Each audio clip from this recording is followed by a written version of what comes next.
Hello guys. So आज dynamics of a particle का lecture 4 है और आज हम फ्रिक्शन के बारे में पढ़ेंगे। फ्रिक्शन फोर्स के बारे में थोड़ा बहुत पढ़ेंगे और क्वेश्चन सॉल्व करेंगे। बेसिकली फ्रिक्शन फोर्स रिलेटेड थोड़े बहुत फ्रिक्शन फोर्स। तो ये मैं आपको लास्ट टाइम भी बता चुका हूँ। तो एक तो ये बताया था फ्रिक्शन फोर्स को, जब हमने वेक्टर एंड फोर्सेस में फ्रिक्शन फोर्स डिस्कस की थी, दो टाइप की होती है, स्टैटिक फ्रिक्शन और काइनेटिक फ्रिक्शन। और क्या बताया था, ये जो अपोजिस करती है, अपोज किसको करती है, स्लिपिंग को अपोज करती है। स्लिपिंग एक तरीके से स्लिपिंग, और या फिर आप इसे कह सकते हो रिलेटिव मोशन को अपोज करती है, कि आपस में रिलेटिव मोशन कुछ ना हो दोनों का, ठीक है ना। या तो स्लिपिंग को अपोज करती है या फिर रिलेटिव मोशन को अपोज करती है, ऐसा आप कह सकते हो। मोशन को अपोज नहीं करती फ्रिक्शन फोर्स, ये उसका काम होता है मतलब ऐसे स्लिप ना हो, ये चीज़ ऐसे स्लिप ना हो। इसे आप स्लिप भी कह सकते हो, या फिर ये भी कह सकते हो कि इन दोनों के बीच में कुछ रिलेटिव मोशन हो रहा है, इस चीज़ को अपोज कर रही है। ओके, तो ये फ्रिक्शन फोर्स हमने लास्ट में बताया था। स्टैटिक फ्रिक्शन होती है, काइनेटिक फ्रिक्शन होती है। कुछ कांस्टेंट होता है म्यू एस स्टैटिक फ्रिक्शन का, इसका होता है म्यू के। ओके, और जो फ्रिक्शन फोर्स हमारी क्या होती है बेसिकली एफ एस की, अगर हम बात करेंगे मैक्स स्टैटिक फ्रिक्शन मैक्स होती है म्यू एस एन। ओके, अगर मोशन में होती है तो एफ के की बात करेंगे, वो होती है म्यू के एन।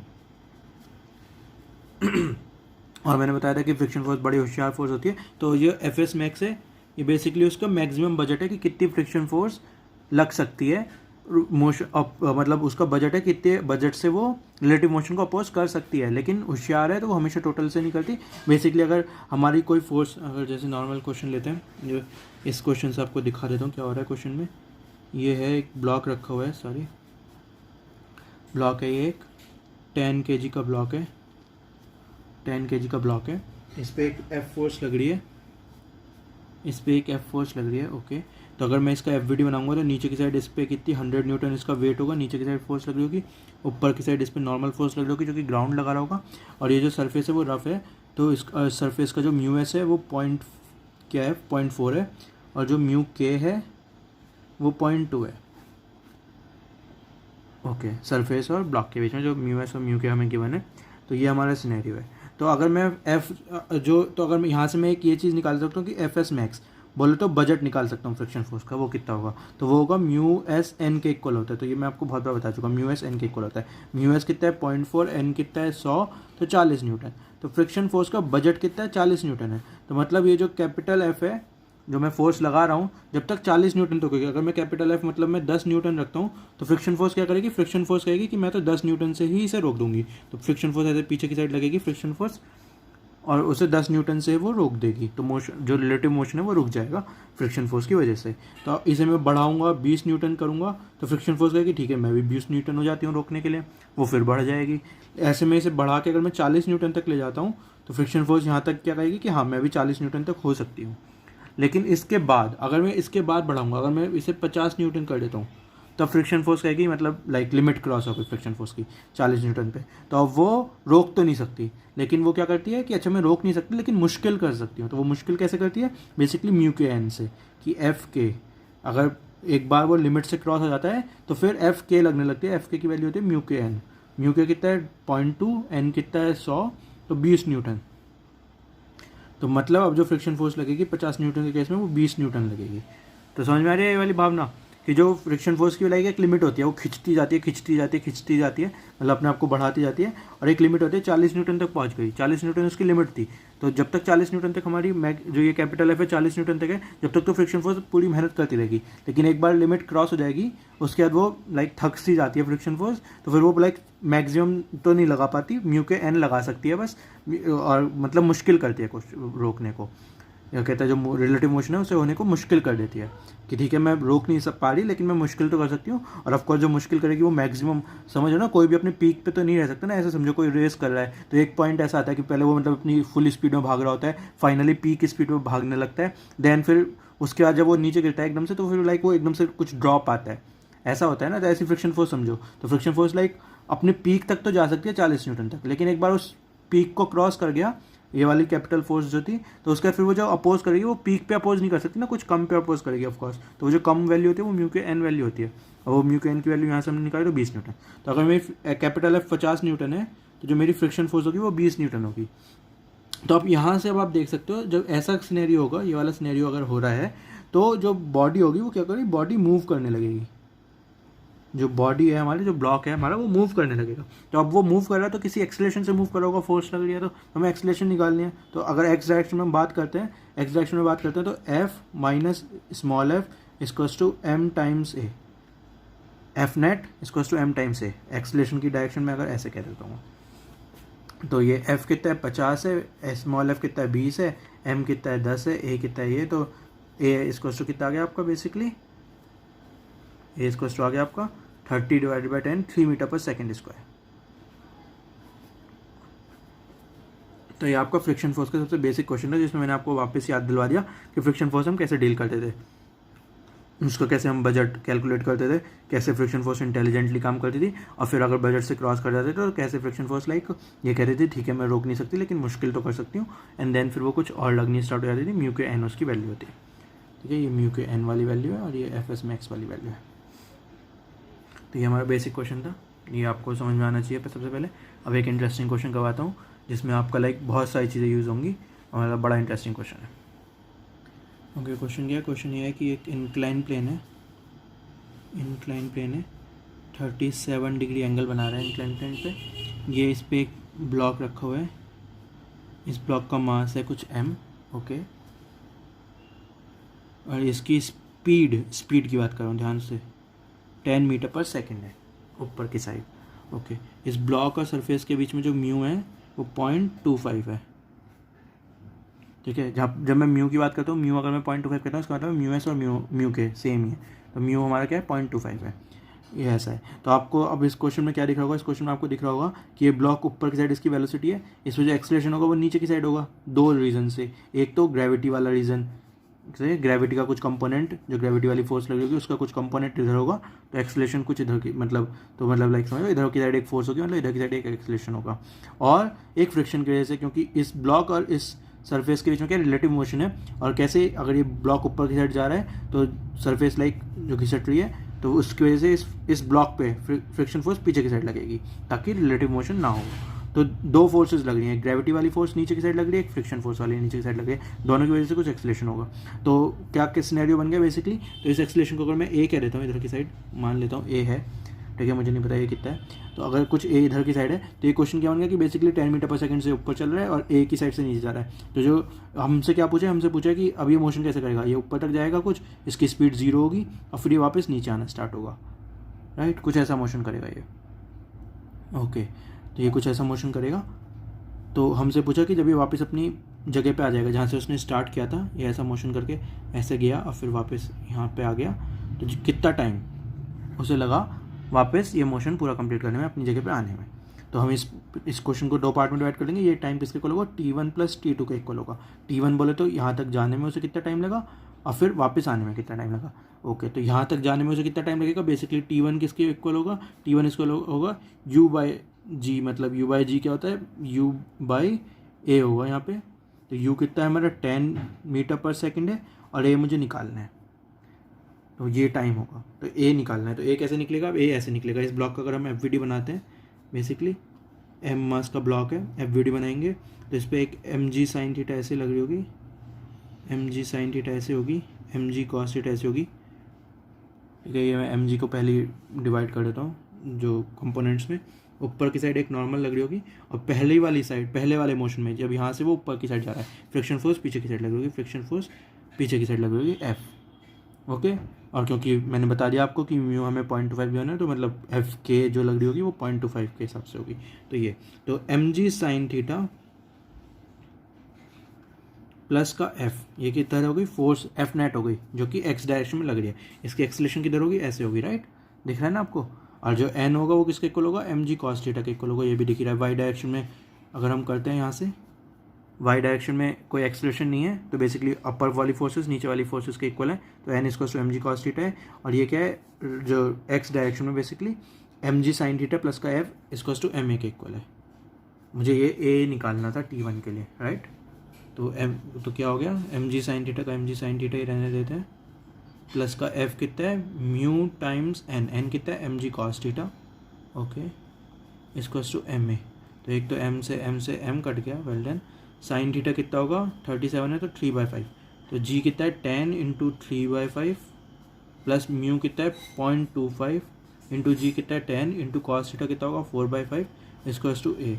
तो इसे आप काटोगे तो ये 5 2 जा तो 6 बचेगा यहाँ पे, 3 इंटू 2 6 प्लस इसे करोगे तो 5 2 जा 8 8 इंटू 0.25 2 इक्वल्स टू ए। तो ए आपकी वैल्यू आ गई 8 मीटर पर सेकेंड स्क्वायर। तो जो ये वाला मोशन है, जो पहला वाला मोशन है, अगर इस पॉइंट को 0 मानता हूँ, इस पॉइंट को 1 मानता हूँ, तो 0 से 1 वाला जो मोशन है, जो ब्लॉक ऊपर जाने वाला मोशन है, वो क्या मोशन है? वो ऐसा मोशन है जिसमें वेलोसिटी ऊपर की साइड है, एक्सेलरेशन पीछे की साइड है। बेसिकली रिटार्डेशन हो रहा है। इस मोशन का नाम रिटार्डेशन होता है, जब वेलोसिटी या एक्सेलरेशन, जो एक्सेलरेशन होती है वेलोसिटी की अपोजिट डायरेक्शन होती है, तो रिटार्डेशन कहलाता है वो मोशन एक तरीके से। तो रिटार्डेशन हो रहा है तो क्या होगा, ये वेलोसिटी कम होती जाएगी और एक पॉइंट पे आके रुक जाएगी।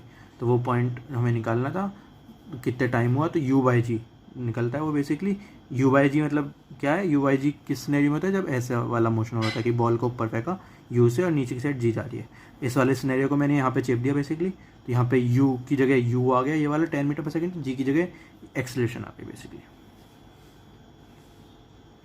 तो ये 8 मीटर पर सेकेंड स्क्वायर हमारा एक्सेलरेशन की वैल्यू आ गई। ओके, कितनी उसने डिस्टेंस कवर करी होगी वो भी आप यहाँ से निकाल सकते हो। कितनी डिस्टेंस कवर करी होगी? u²/2g होती है वो डिस्टेंस निकलती है। तो जो h उसने डिस्टेंस कवर करी होगी ऊपर तक जाने में, u² बोले तो 10 का स्क्वायर बाय का 2g, g की जगह a डालेंगे तो a कितना है 8। तो ये हो गया आपका 100 डिवाइडेड बाई 16 मीटर्स। इसे काट भी सकते हो तो 25/4 25 बाय का 4 मीटर्स आपकी आ गई h। ओके, ये आपका T1 पहले केस के लिए हो गया। अब दूसरा केस क्या है? अब वो ब्लॉक ऊपर से, दूसरा केस क्या है?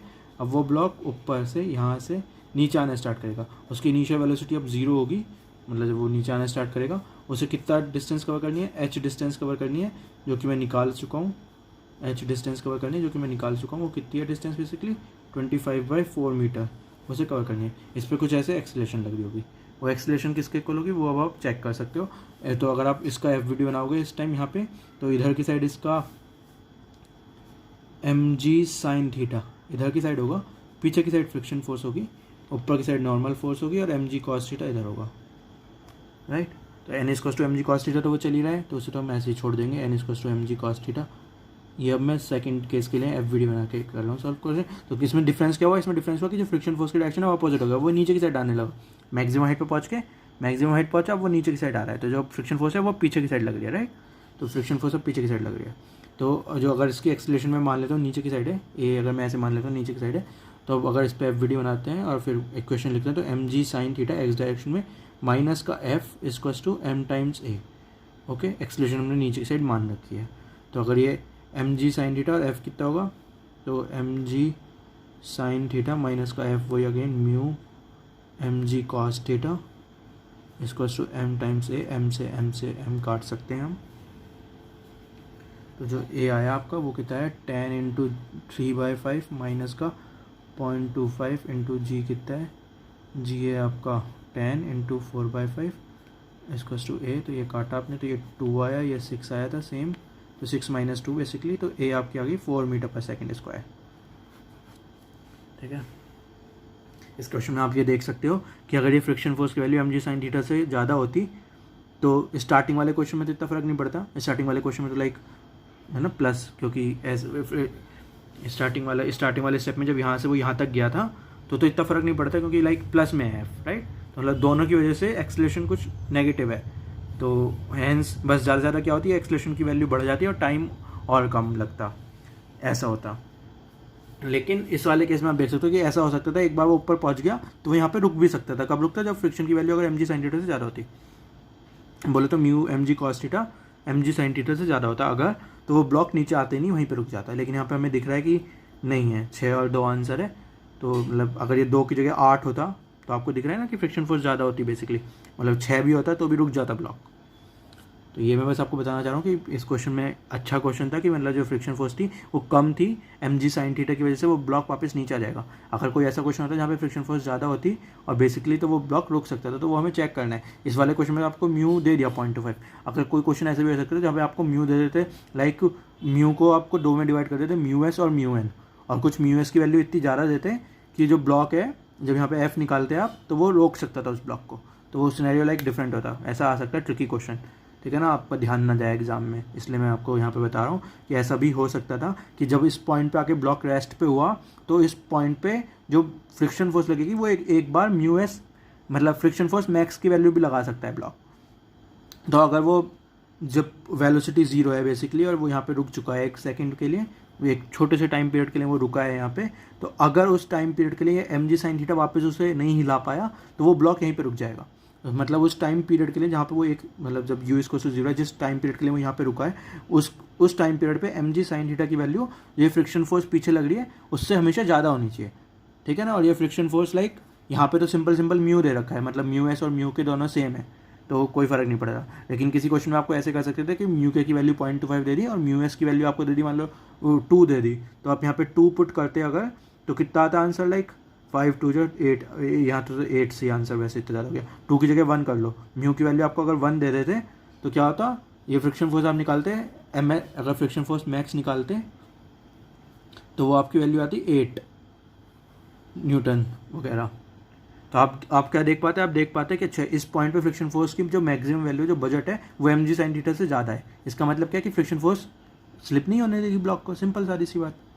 तो क्या मोशन होता, फिर मोशन होता कि ब्लॉक की कुछ वेलोसिटी ऊपर की साइड थी, एक्सेलरेशन पीछे की साइड थी, तो ब्लॉक कुछ ऊपर की साइड जाता और फिर यहाँ पे आके रुकता, फिर वो नीचे आने की कोशिश करता लेकिन देखता अरे फ्रिक्शन फोर्स तो नीचे आने ही नहीं दे रही, तो वो फिर यहाँ पे रुक जाता, मोशन ख़त्म हो जाता। तो ये ऐसा हो सकता था, दिया नहीं इन्होंने। अगर आपको म्यू एस और म्यू के अलग करके दे देते और म्यू एस की वैल्यू दे देते 1 और म्यू के की वैल्यू दे देते 0.25, तो फर्स्ट मोशन तो ऐसे होता क्योंकि मोशन में तो म्यू के सिर्फ डिपेंड करता, लेकिन जैसे यहाँ पे रुकता तो म्यू एस भी मतलब वैलिड हो जाता। फिर आप देखते कि म्यू एस की वैल्यू की वजह से क्या ब्लॉक रुक सकता है, अगर ब्लॉक रुक सकता है तो क्वेश्चन समाप्त हो जाता है, वहाँ पे मोशन समाप्त हो जाता। अगर ब्लॉक नहीं रुक सकता तो फिर आप सोचते कि अच्छा म्यू एस की वजह से नहीं रुकेगा तो फिर म्यू के ही लगेगा एंड देन फिर मोशन आगे चलता। तो कह रही है इसमें ऐसा नहीं दे रखा हमें, इसमें हमें सिंपल म्यू की वैल्यू 0.25 दे रखी है।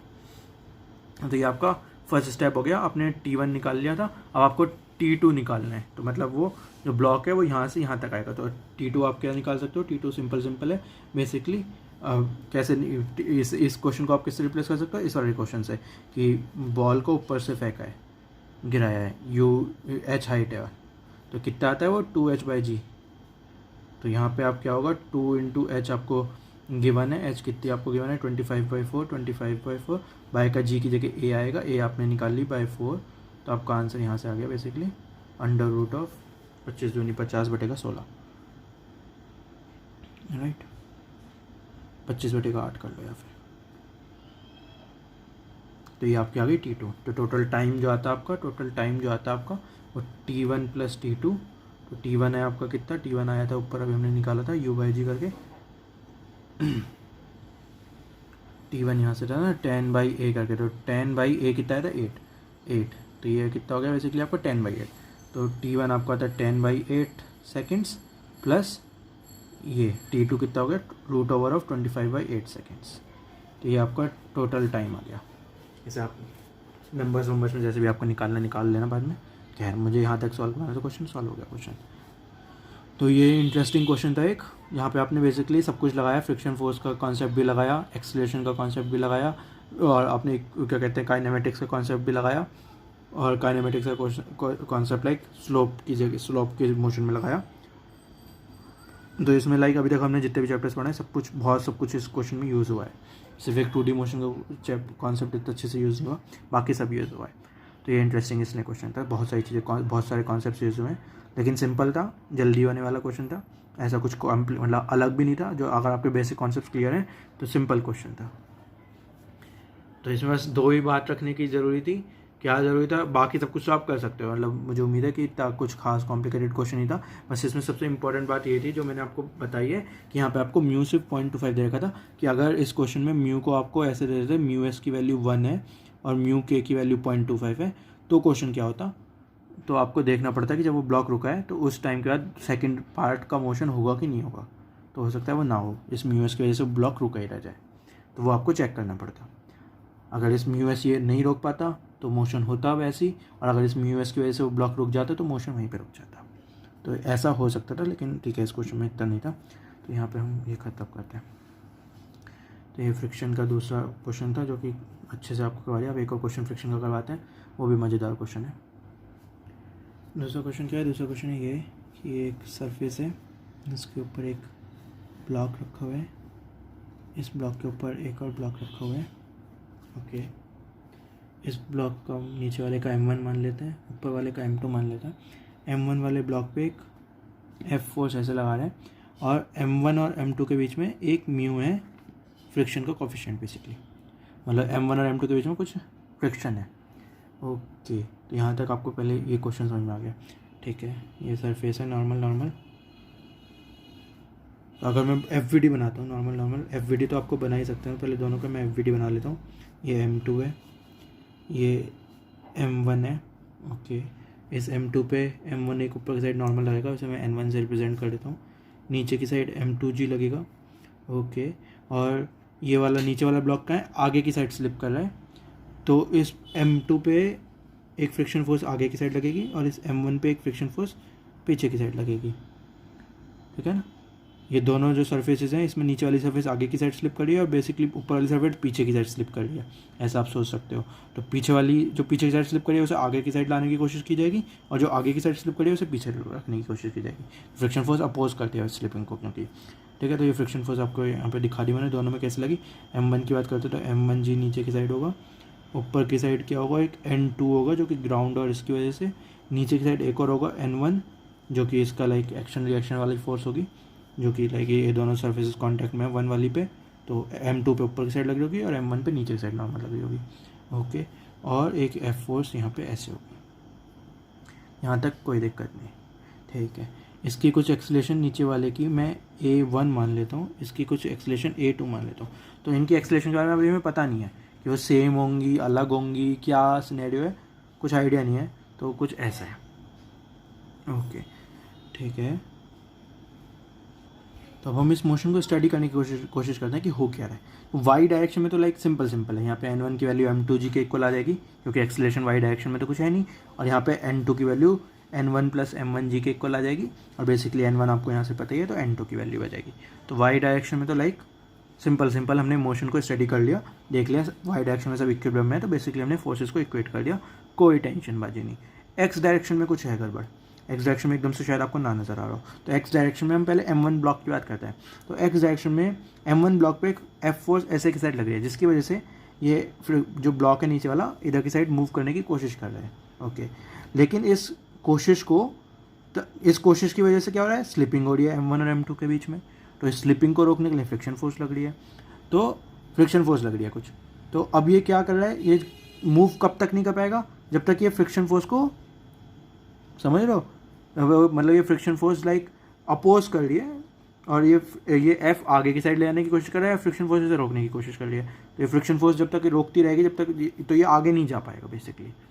तो मतलब अगर मैं F की वैल्यू बहुत स्मॉल से स्टार्ट करता हूँ, 0 न्यूटन से स्टार्ट करके बढ़ानी स्टार्ट करता हूँ, 1 न्यूटन, 2 न्यूटन, 3 न्यूटन, तो ऐसे सोचो कि पहले बहुत मंदी थी, फिर मैं फ्रिक्शन फोर्स कैपिटल F को बढ़ाता जा रहा हूँ। तो जब सबसे बहुत मंदी थी तो ये दोनों ब्लॉक आराम से रेस्ट पे बैठे रहेंगे, और F की वैल्यू स्मॉल f के इक्वल होगी बेसिकली, और स्मॉल f की वैल्यू यहाँ पे है ही, तो ऐसा होगा कुछ।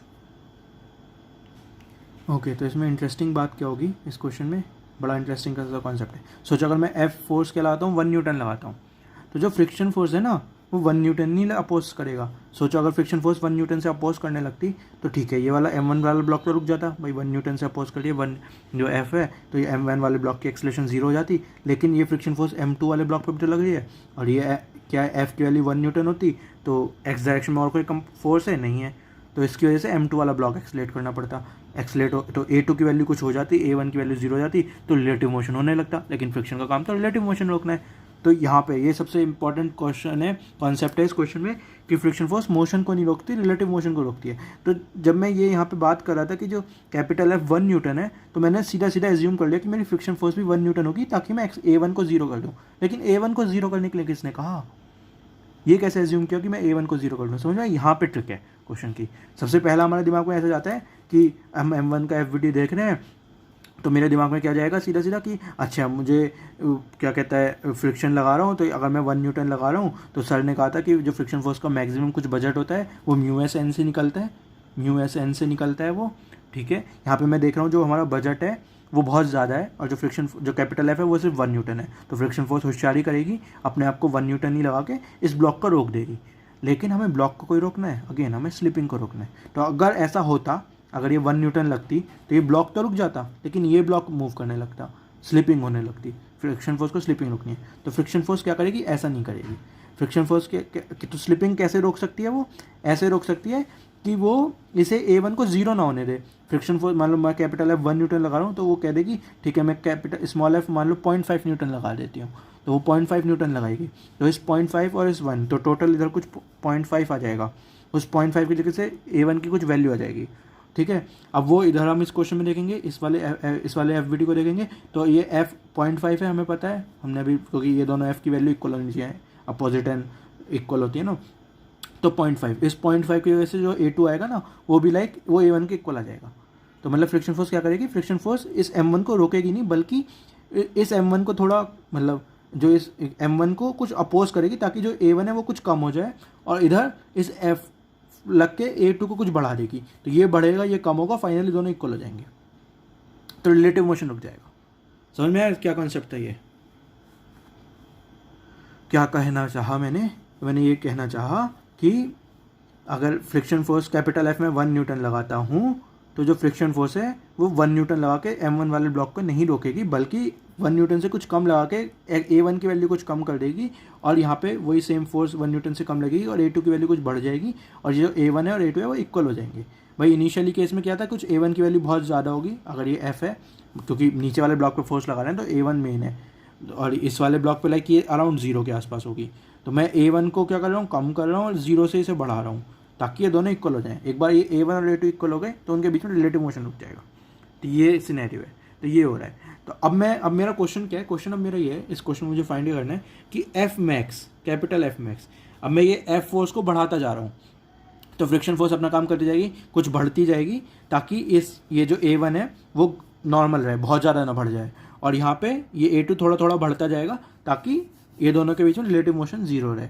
ओके, तो मैं कितनी मैक्सिमम कैपिटल एफ लगा सकता हूँ, क्योंकि एक लिमिट ऐसी है कि अगर मैं एफ को बहुत ज़्यादा बढ़ा दूंगा तो खुद सोचो फ्रिक्शन फोर्स रोक नहीं पाएगी M1 वाले ब्लॉक को, तो M1 वाले ब्लॉक की एक्सेलरेशन बहुत ज़्यादा हो जाएगी, ठीक है। और ये यहाँ पे M2 वाले ब्लॉक पे वो एक्सेलरेशन लगाना चाहेगी भी, लेकिन क्योंकि एफ तो बहुत ज़्यादा है और फ्रिक्शन फोर्स का कुछ लिमिट है, तो इतनी A2 को बढ़ा नहीं पाएगी, ठीक है। तो A1 को इतनी कम नहीं कर पाएगी और A2 को इतनी बढ़ा नहीं पाएगी, ताकि इन दोनों के बीच में रिलेटिव मोशन रुक जाए। ये सिनेरियो है। तो अगर मैं F को बहुत ज़्यादा कर देता हूँ, तो मुझे F को बहुत ज़्यादा नहीं कर सकता अगर मुझे रिलेटिव मोशन रोकना है, तो F मैक्स बताना है such that no relative motion between M1 and M2, कि M1 और M2 के बीच में कोई रिलेटिव मोशन ना हो, सिंपल।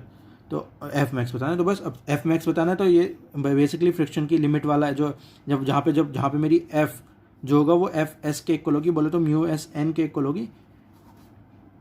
फ्रिक्शन जब अपनी बजट पे पहुंच जाएगी वो हमारा एफ मैक्स होगा, जहाँ पे मतलब फ्रिक्शन अपनी बजट पे काम कर रही होगी, सच दैट रिलेटिव मोशन ना हो, वो एफ मैक्स होगा। क्योंकि इससे ज़्यादा अगर मैं एफ बढ़ाऊंगा तो बजट से ज़्यादा फ्रिक्शन तो बढ़ नहीं सकती ना, फ्रिक्शन की लिमिट पहुंच गई, तो फ्रिक्शन मेहनत करे जा रही है रिलेटिव मोशन रोकने के लिए। अगर मैंने एफ को बहुत कम किया तो भी फ्रिक्शन ने रिलेटिव मोशन रोका, एफ को थोड़ा बढ़ाया तो भी फ्रिक्शन ने रिलेटिव मोशन को रोका, लेकिन फ्रिक्शन फोर्स की एक लिमिट है जो कि म्यू एस एन है। तो मैं एफ को बढ़ाता जा रहा हूँ, फ्रिक्शन फोर्स बढ़ती जा रही है, लेकिन एक बार फ्रिक्शन फोर्स अपनी लिमिट पे पहुंच गई तो जो कैपिटल एफ है उसको अगर मैं और बढ़ाऊंगा तो रिलेटिव मोशन हो जाएगा।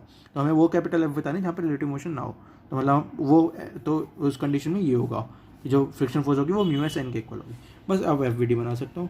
एफ वी डी मैंने जो बनाई रखा है, मतलब देख लेते हैं दोबारा से। M2 पे ऊपर की साइड N1 लग रही है, नीचे की साइड M2G लग रही है, तो एक तो इक्वेशन यही बन गई, N1 इक्वल्स टू M2G, ठीक है। इधर की साइड फ्रिक्शन लग रही है, ये मुझे पता है वो किसके इक्वल होगी, यहाँ पे म्यू एस एन के इक्वल होगी, तो mu S N equals to M2 times A, क्योंकि रिलेटिव मोशन नहीं हो रहा दोनों के बीच में, तो जो एक्सेलरेशन होगी दोनों की सेम होगी A, राइट। और ऐसे ही अगर मैं M1 की बात करता हूँ तो ऊपर की साइड कितनी लग रही होगी, N2 लग रही होगी, नीचे की साइड N1 और M1G लग रही होगी, इनसे कोई फ़र्क नहीं पड़ता, म्यू एस N1 होगा, ये N1 है, ये म्यू एस N1 ऑफकोर्स, और इधर की साइड कुछ F होगा और इधर की साइड कुछ A होगी। तो X डायरेक्शन में अगर मैं बात करता हूँ तो F equals to F minus का mu s N equals to M1 times A। तो एक ये वाली इक्वेशन बन गई आपकी, एक ये वाली इक्वेशन बन गई आपकी। तो आप यहाँ से क्या सॉल्व कर सकते हो, बेसिकली F मैक्स निकाल सकते हो, क्योंकि यहाँ से आपका बेसिकली आपको N1 पता है, M2G है, N1 आपको पता है ना, तो mu S M2G equals to M2 times A। तो M2 से अगर M2 कट गया तो A की वैल्यू आ गई आपकी म्यू एस जी के इक्वल। तो ये आपकी A की वैल्यू आ गई, राइट। तो A की वैल्यू अगर आप यहाँ पे डालोगे तो mu S G into M1, और ये क्या है म्यू एस इंटू M2G। तो उधर चला जाएगा तो यहाँ से आपकी F की वैल्यू आ जाएगी म्यू एस कॉमन ले लो M1 plus M2 times G, ठीक है ना। इस इक्वेशन में आपने मैंने A की वैल्यू अगर मैंने इस इक्वेशन में डाली तो ये आ जाएगा mu S times M1 plus M2 times G, okay. और इसे आप ऐसे भी कर सकते थे एक और तरीके से, जैसे मैंने लास्ट टाइम आपको बताया था सिस्टम ऑफ मासेस से, कि जो एक्सलेशन होती है आपकी वो सीधी सीधी कितनी होती है F divided by M1 plus M2, जो आपकी एक्सलेशन होती F डिवाइडेड बाय ये आपका F मैक्स है, और ऑफकोर्स क्योंकि मैंने म्यू एस एन यूज़ करा है फ्रिक्शन की जगह तो ये F मैक्स है वैल्यू। तो आपकी एक्सलेशन क्या होती है F मैक्स वैल्यू में F max divided by M1 plus M2, जहाँ पे हमारी मैक्सिमम फ्रिक्शन की बात, मैक्सिमम फोर्स जो हम लगा सकते हैं। ये कैसे करा आपने, ये समझ में आ गया ना आपको। अगर ये M1 और M2 के बीच में क्या है रिलेटिव मोशन बना कर रखा है मैंने, ये तो कहा है कि F मैक्स निकालो such that non relative motion. तो अगर रिलेटिव मोशन नहीं है मतलब रिलेटिव एक्सलेशन इन दोनों के बीच में जीरो है, जहाँ जब रिलेटिव एक्सलेशन दोनों के बीच में जीरो होती है तो मैं M1 और M2 को एक पूरा सिस्टम मान सकता हूँ। तो इस पूरे सिस्टम पे एक्सटर्नल फोर्स के लग रही है सिर्फ कैपिटल F। तो कैपिटल F इक्वल्स टू पूरे सिस्टम का mass which is M1 plus M2 times acceleration. तो एक्सलेशन कितनी होगी capital F divided by M1 plus, तो capital F divided by M1 M2 यहाँ से आता, और इस वाले के F विच आप निकाल सकते थे एक्सलेशन म्यू जी के इक्वल है, तो यहाँ से F मैक्स निकाल सकते थे M1 plus M2 times mu s into g, तो वही हमारा यहाँ से भी आया। तो आप सिस्टम ऑफ मासेस से भी कर सकते थे, सेम सही पड़ता है, कुछ अलग बहुत, क्योंकि सिंपल क्वेश्चन है तो सिंपल क्वेश्चन में सिस्टम ऑफ मासेस से इतना डिफरेंस नहीं आता, एक स्टेप कम होता है लेकिन वो सेम सही लगता है आपको। जब कॉम्प्लिकेटेड क्वेश्चन होता है जब सिस्टम ऑफ मासेस से करने में ज़्यादा सिंपल होता है क्वेश्चन, ठीक है। लेकिन ये क्वेश्चन बड़ा इंटरेस्टिंग क्वेश्चन था, राइट। ये क्वेश्चन बड़ा इंटरेस्टिंग क्वेश्चन था क्योंकि इस क्वेश्चन में हमने देखा कि फ्रिक्शन फोर्स मोशन को अपोज नहीं करती, रिलेटिव मोशन को अपोज करती है। ये सबसे बड़ा प्रूफ था इस क्वेश्चन को सॉल्व करने में, कि सबसे पहला अगर आप यहाँ पे गलती कर सकते थे, अगर आप इस क्वेश्चन को लाइक डीपली सोचोगे तो आपको दिखेगा कि अगर ये फ्रिक्शन फोर्स कैपिटल F मेरा बहुत कम है तो जो फ्रिक्शन फोर्स लग रही है, अगर नॉर्मल क्वेश्चन होता है, अगर सिर्फ ये वाला क्वेश्चन होता है ऐसे M1 का ब्लॉक है और यहाँ पे मैं F लगा रहा हूँ, तो मैं फ्रिक्शन फोर्स क्या कहती है कि अगर ये कैपिटल F बहुत कम होता है तो फ्रिक्शन फोर्स कैपिटल F के इक्वल हो जाती है, कि अगर ये 1 न्यूटन है तो मैं 1 न्यूटन से ही इसे रोकूंगी। तो वो रोकती नहीं है असल में, वो स्लिपिंग रोकती है ग्राउंड और इसके बीच में। अब यहाँ पे ऐसा नहीं हो सकता क्योंकि यहाँ पे इससे ब्लॉक को तो रोक देगी लेकिन ऊपर वाला ब्लॉक इसकी वजह से स्लिप कर रहा होगा, तो फ्रिक्शन फोर्स का काम अधूरा रह गया। तो ऐसे तो नहीं होने देगी ना फ्रिक्शन फोर्स, तो वो होशियारी खेलेगी। देखो फ्रिक्शन फोर्स बड़ी होशियार है, खुद से कैलकुलेट कर लेती है कि अच्छा मैं 1 न्यूटन से नहीं रोक सकती, 1 से कुछ कम से रोकूंगी, सच डैट कि जो नेट फोर्स होगी इस पर उसकी वजह से जो A1 होगी वो इस A2 के इक्वल होगी इस स्मॉल f की वजह से। तो फ्रिक्शन फोर्स खुद को इतना एडजस्ट करेगी। नेचर है, मैथ्स तो लाइक नेचर खुद ही खेल जाता है क्योंकि कितनी सारी चीज़ें हैं, है ना। अगर फ्रिक्शन फोर्स इससे थोड़ी ज़्यादा लगती है, वो थोड़ी कम लगती है तो गड़बड़ हो जाती है, लेकिन फ्रिक्शन फोर्स बिल्कुल एक्यूरेटली उतनी लगती है कि जिसकी वजह से इन दोनों के बीच में रिलेटिव मोशन ना हो। तो इसलिए मैं कहता हूँ फ्रिक्शन फोर्स बड़ी होशियार फोर्स है, ठीक है। तो ये हमारा आज का लेक्चर का आखिरी क्वेश्चन था। आगे फ्रिक्शन फोर्स पे और क्वेश्चन करेंगे और फिर हम पुलिस वगैरह की बात करेंगे, पुलिस के बहुत क्वेश्चन होते हैं उसकी बात करेंगे। Okay, thank you.